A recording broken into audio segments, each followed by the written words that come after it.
Hello comic fans, here's Lord Grey with my lists of comics that I enjoyed the most in the year 2023. I'll do it a bit different this year because in 2023 I've read or reread much more comics and editions that came out before 2023. So I'll do a top 50 first with my favorite rereads or first reads of older stuff, comics that I read again or comics that had collected dust on my to-read pile for too long. When we are through with this top 50, there will be a top 20 of new collected editions of old material and collected editions that came out in 2023, and of course a top 10 with completely new comics. Without further ado, let's start with rank 50.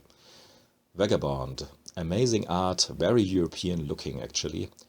I cheated a bit here because I'm just in volume 6 of 12 and I can't deny that I found myself struggling a bit with the inherent repetitiveness of the story.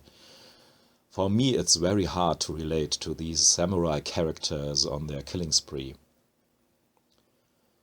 On rank 49, there's Propeller Man by Matthias Schultheis.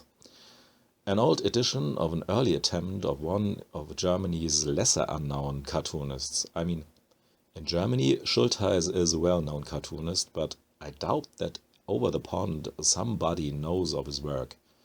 Which is a shame, because Propeller Man is a nice, fun superhero, the European way story, but by far not his best one.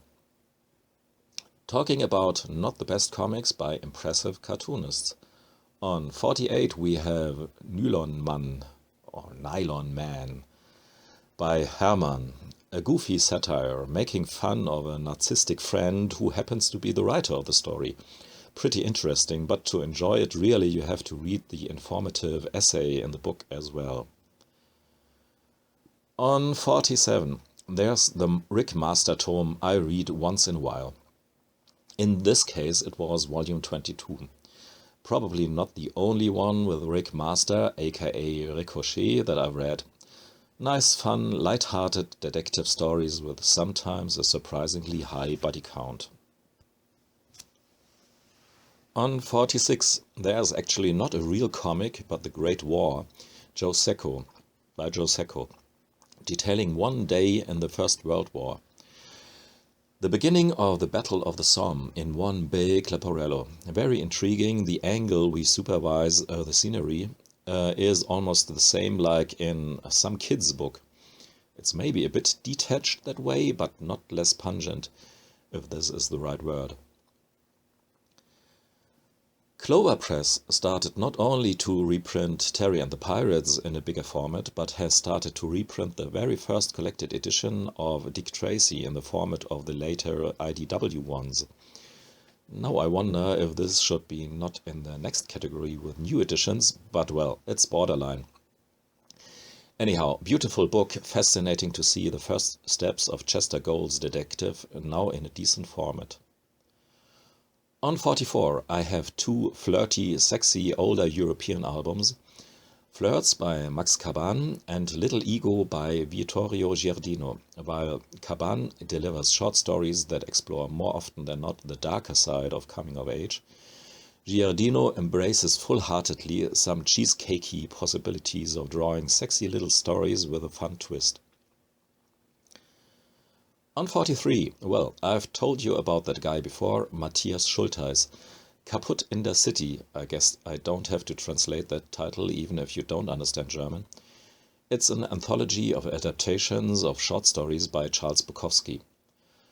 This is an old black and white edition that I bought instead of the new colored version which came out 2023. On 42, there's Dororo, an Osamu Tezuka classic that got my attention because of two reasons. First, because of the pretty original design of the book, and second, and more important, because it was the inspiration for Search and Destroy by Atsushi Kaneko, one of my favorite mangas. Fantagraphics will publish an English version in 2024, so keep your eyes peeled.